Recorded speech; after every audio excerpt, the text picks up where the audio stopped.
ಅಪ್ಪ ಭಾರತ ಲೋಕಕ್ಕೆ ಹೋಗಿದ್ದಾನೆ, ಮಗ ಆಸ್ಪತ್ರೆಯಿಂದ ಡಿಸ್ಚಾರ್ಜ್ ಆಗಿ ಮನೆಗೆ ಬಂದಿದ್ದಾನೆ. ಬಂದಂತಹ ಮಗ ಅಮ್ಮ ಅಪ್ಪ ಎಲ್ಲಿ ಅಂತ ಕೇಳಿದ್ರೆ ಉತ್ತರ ಕೊಡ್ಲಾರ್ದಂತಹ ಸ್ಥಿತಿಯಲ್ಲಿ ಆತನ ತಾಯಿ ಮತ್ತು ಅಜ್ಜಿ ಇದ್ದಾರೆ. ಇಂಥದ್ದೊಂದು ಮನ ಕಲಕುವಂತಹ ಘಟನೆಗೆ ಹುಬ್ಬಳ್ಳಿ ವಾಣಿಜ್ಯ ನಗರ ಹುಬ್ಬಳ್ಳಿ ಸಾಕ್ಷಿಯಾಗಿದೆ ಅಂತ ಹೇಳ್ಬೋದು.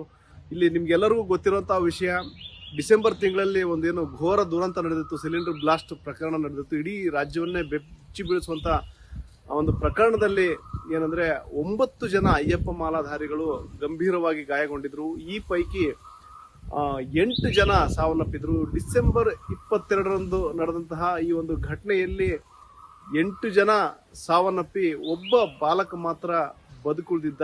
ಆತ ಈಗ ಏನಂದ್ರೆ ಡಿಸ್ಚಾರ್ಜ್ ಆಗಿ ಮನೆಗೆ ಬಂದಿದ್ದಾನೆ. ಈ ಒಂದು ಘಟನೆ ಹುಬ್ಬಳ್ಳಿಯ ಉಣಕಲ್ನ ಅಚ್ಚವನ ಕಾಲುವೆಯಲ್ಲಿ ನಡೆದಿತ್ತು. ಏನು ಅಯ್ಯಪ್ಪ ಮಾಲಾಧಾರಿಗಳು ಮಾಲೆ ಧರಿಸಿ ಆ ಒಂದು ಪೂಜೆ ಮಾಡಿ ರಾತ್ರಿ ಮಲಗಿದಂತ ಸಂದರ್ಭದಲ್ಲಿ ಕೋಣೆಯಲ್ಲಿ ಏನು ದಿಢೀರಾಗಿ ಸಿಲಿಂಡರ್ ಬ್ಲಾಸ್ಟ್ ಆಗಿ ಈ ಒಂದು ಅಲ್ಲಿ ಮಲಗಿದಂತಹ 9 ಜನ ಸಹ ಗಾಯಗೊಂಡಿದ್ರು. ಏನು 9 ಜನರ ಪೈಕಿ 8 ಜನಕ್ಕೆ 80-90% ಗಾಯಗಳಾಗಿದ್ದವು. ಒಬ್ಬ ಬಾಲಕನಿಗೆ ಮಾತ್ರ ಒಂದಷ್ಟು 25% ಗಾಯಗಳಾಗಿದ್ದವು. ಆ ಒಂದು 25% ಏನು ಗಾಯಗಳಾಗಿತ್ತು, ಆ ಬಾಲಕ ವಿನಾಯಕ್ ಅನ್ನೋ ಹುಡುಗ ಈಗೇನಂದ್ರೆ ಕಿಮ್ಸ್ ಆಸ್ಪತ್ರೆಯಿಂದ ಗುಣಮುಖ ಹೊಂದಿ ಈಗ ಮನೆಗೆ ಡಿಸ್ಚಾರ್ಜ್ ಆಗಿ ಮನೆಗೆ ಬಂದಿದ್ದಾನೆ. ಆದ್ರೆ ಆ ಒಂದು ಅದೇ ದುರಂತದಲ್ಲಿ ಆತನ ತಂದೆ, ವಿನಾಯಕನ ತಂದೆ ಪ್ರಕಾಶ್ ಬಾರಕೇರ್ ಆತ ಮೃತಪಟ್ಟಿದ್ದ. ಡಿಸೆಂಬರ್ 31ರಂದು ಆ ಒಂದು ಪ್ರಕಾಶ್ ಬಾರಕೇರ್ ಸಾವನ್ನಪ್ಪಿದ್ದ. ಮತ್ತು ಘಟನೆಯಲ್ಲಿ ಒಟ್ಟು 8 ಜನ ಅಯ್ಯಪ್ಪ ಮಾಲಾಧಾರಿಗಳು ಸಾವನ್ನಪ್ಪಿದ್ರು. ಅಂದ್ರೆ ಬದುಕುಳಿದಿದ್ದು ಮಾತ್ರ ಕೇವಲ ಒಬ್ಬ ಬಾಲಕ. ಅದೃಷ್ಟವಶಾತ್ ಆತ 25% ಗಾಯಗಳಾಗಿದ್ದರಿಂದ ಬದುಕುಳಿದಿದ್ದ. ಆತನಿಗೆ ಎಲ್ಲ ರೀತಿಯ ಒಂದು ಚಿಕಿತ್ಸೆ ಕೊಟ್ಟ ನಂತರ ಈಗ ವಿನಾಯಕ್ ಮನೆಗೆ ಬಂದಿದ್ದಾನೆ. ಮನೆಗೆ ಬಂದ ನಂತರ ಸಹ ಏನು ಸಂಪೂರ್ಣ ಗುಣಮುಖ ಆಗಿದ್ದಾನೆ ಅಂತ ನೀವು ಹೇಳಲಿಕ್ಕಾಗಲ್ಲ. ಆತನಿಗೆ ಏನಂದ್ರೆ ಸೊಳ್ಳೆ ಪರದೆ ಹಾಕಿಬಿಟ್ಟು ಫ್ಯಾನ್ ಹಾಕಿಬಿಟ್ಟು ಆತನನ್ನು ಸಂರಕ್ಷಣೆ ಮಾಡುವಂತಹ ಕೆಲಸ ಮಾಡ್ತಾ ಇದ್ದಾರೆ. ಯಾಕಂದ್ರೆ ಏನು ಸುಟ್ಟ ಗಾಯಗಳಾಗಿದ್ದಾವೆ, ಪರಿಪೂರ್ಣವಾಗಿ ಇನ್ನೂ ಸಹ ಕ್ಯೂರ್ ಆಗಿಲ್ಲ. ಅಲ್ಲೇನು ಮುಲಾಮ್ ಹಚ್ಚೋದು ಇರ್ಬೋದು, ಮತ್ತೆ ಬೇರೆ ಬೇರೆ ರೀತಿಯ ಒಂದು ಟ್ರೀಟ್ಮೆಂಟ್ ಸಹ ಮುಂದುವರೆದಿದೆ.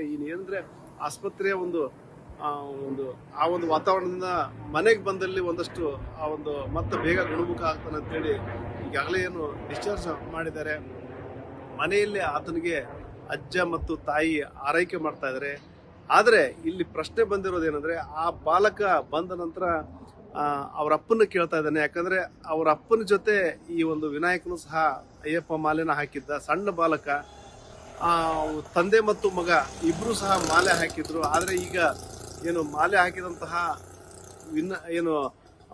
ಪ್ರಕಾಶ್ ಬಾರಕೇರ್ ಸಹ ನಿಧನ ಹೊಂದಿದ್ದಾನೆ. ಆದ್ರೆ ಆ ಒಂದು ನಿಧನದ ಸುದ್ದಿನ ಆ ವಿನಾಯಕನಿಗೆ ಹೇಳಿದ್ರೆ ಎಲ್ಲಿ ಆಘಾತಕ್ಕೆ ತುತ್ತಾಗ್ತಾನೆ ಮತ್ತು ಎಲ್ಲಿ ಒಂದು ಅನಾರೋಗ್ಯ ಪೀಡಿತನಾಗಿ ಮತ್ತೇನಾದ್ರೂ ಅನಾಹುತ ಸಂಭವಿಸುತ್ತಾ ಅನ್ನೋ ಒಂದು ಆತಂಕ ಆತನ ತಾಯಿ ಮತ್ತು ಅಜ್ಜಿಯಲ್ಲಿ ಕಾಡ್ತಾ ಇದೆ. ಹೀಗಾಗಿ ಅನಿವಾರ್ಯವಾಗಿ ಏನಂದ್ರೆ ಆತನ ಸಾವಿನ ಸುದ್ದಿಯನ್ನ ಮುಚ್ಚಿಟ್ಟು ತಂದೆ ಏನಂದ್ರೆ ಇದಕ್ಕೆ ಶಬರಿಮಲೆಗೆ ಹೋಗಿದ್ದಾನೆ, ಒಂದು ಮಾಲೆ ಬಿಟ್ಟು ಬರ್ಲಿಕ್ಕೆ ಹೋಗಿದ್ದಾನೆ ಅನ್ನೋ ಒಂದು ಸುಳ್ಳನ್ನು ಹೇಳ್ತಾ ಇದ್ದಾರೆ. ಇಲ್ಲಿ ಇಲ್ಲಾಂದ್ರೆ ಅವನಿಗೆ ಜೀವಕ್ಕೆ ಏನಾದ್ರೂ ಹಾನಿ ಆಗುವಂತ ಭೀತಿ ಆ ಒಂದು ಪೋಷಕರನ್ನು ಕಾಡ್ತಾ ಇದೆ.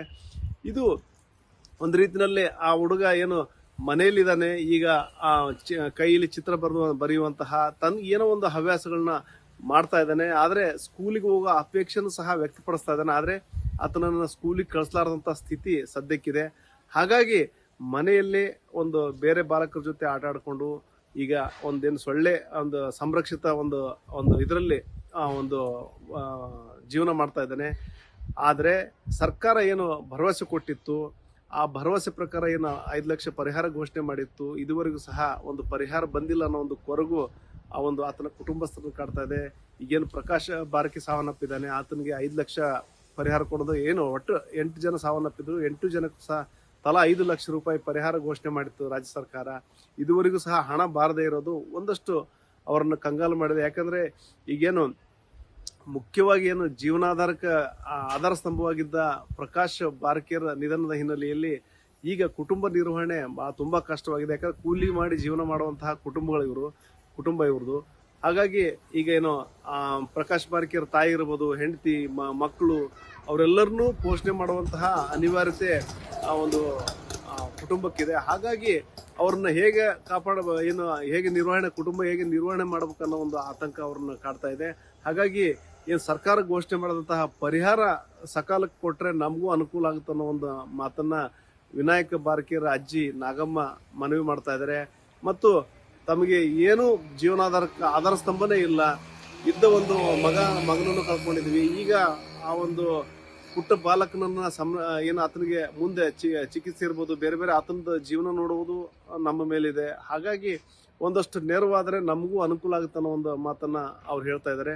3 ಮಕ್ಕಳು ಸಸಿ ನಾನರೇ ಈ ಜನ್ಮ ನಾವು ಹೆಂಗೆ ಏನು ಗೌರ್ಮೆಂಟಿಂದ ನಮಗಂತೂ ಯಾವ ಫಂಡು ಬಂದಿಲ್ಲ.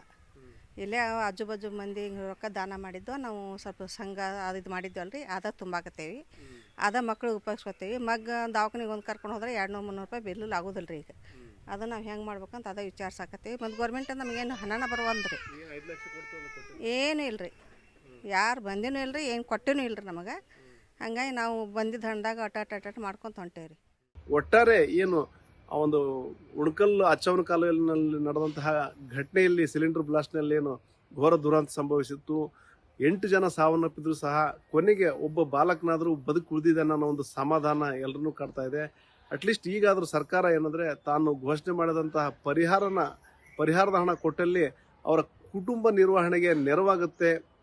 ಏನು ಸತ್ತವ್ರನ್ನಂತೂ ಬದುಕಿಸ್ಕೊಡಕ್ಕಾಗಲ್ಲ, ಅಟ್ಲೀಸ್ಟ್ ಅವರ ಜೀವನ ನಿರ್ವಹಣೆಗೆ ಒಂದು ದಾರಿ ಮಾಡಿಕೊಟ್ಟಂಗಾಗುತ್ತೆ ಅನ್ನೋ ಒಂದು ಮಾತು ಕೇಳಿ ಬರ್ತಾ ಇದೆ. ಸರ್ಕಾರ ಈ ನಿಟ್ಟಿನಲ್ಲಿ ಕ್ರಮ ಕೈಗೊಳ್ಳುವಂತ ಅವಶ್ಯಕತೆ ಇದೆ. ಶಿವರಾಮ ಸುಂಡಿ, ನ್ಯೂಸ್ 18, ಹುಬ್ಬಳ್ಳಿ.